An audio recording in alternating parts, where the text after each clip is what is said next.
lorsque le soleil plonge dans les ténèbres, la nuit envahit le monde. Des yeux se ferment, mais d'autres yeux s'ouvrent, les yeux de rêve. Le voyage peut enfin commencer. Les rêves ordinaires sont parfois agréables. D'autres fois, ils le sont moins jusqu'à être très pénibles et effrayants. Ils peuvent être aussi très bizarres. Quoi qu'il en soit, le point commun de tous les rêves ordinaires, c'est que nous n'avons aucun contrôle sur eux, ce qui les rend très instables. Nous nous retrouvons à la merci de ce que nous appelons le subconscient, et il est souvent hanté par nos vieilles peurs. Dans les rêves ordinaires, il n'y a pas de continuité comme dans la vie éveillée. Ça ressemble la plupart du temps à un fatras de visions incohérentes qui se suivent. On passe d'un rêve à un autre, sans que cela dérange notre raison et leur étrangeté ne nous choque pas vraiment.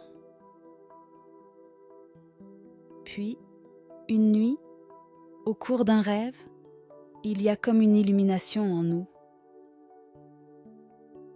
Notre conscience de rêve se réveille de sa torpeur. Elle accède à la lucidité et c'est pour elle une extraordinaire découverte. Elle sait que son corps physique dort dans son lit habituel et que maintenant elle contrôle le cours de son rêve. Elle est libre. Libre de faire tout ce qu'elle veut, libre d'explorer le monde autour d'elle, libre de partir où elle veut. La lucidité en rêve est une sensation très grisante et le plus souvent merveilleuse. Nous ressentons alors le désir de nous livrer à toutes nos envies, comme celle de voler. Voler jusqu'au plus haut du ciel.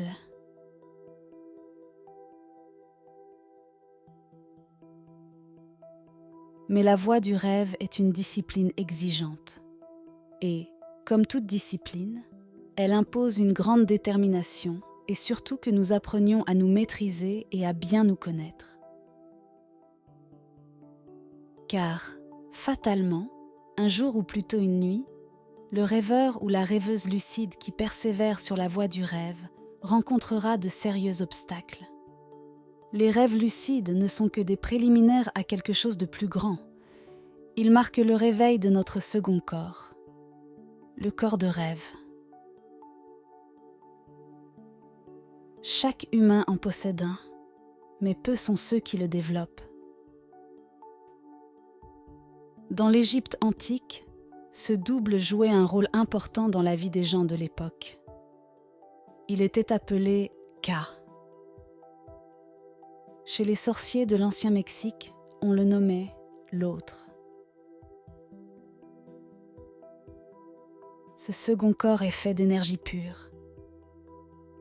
Il est l'aboutissement naturel du rêve lucide.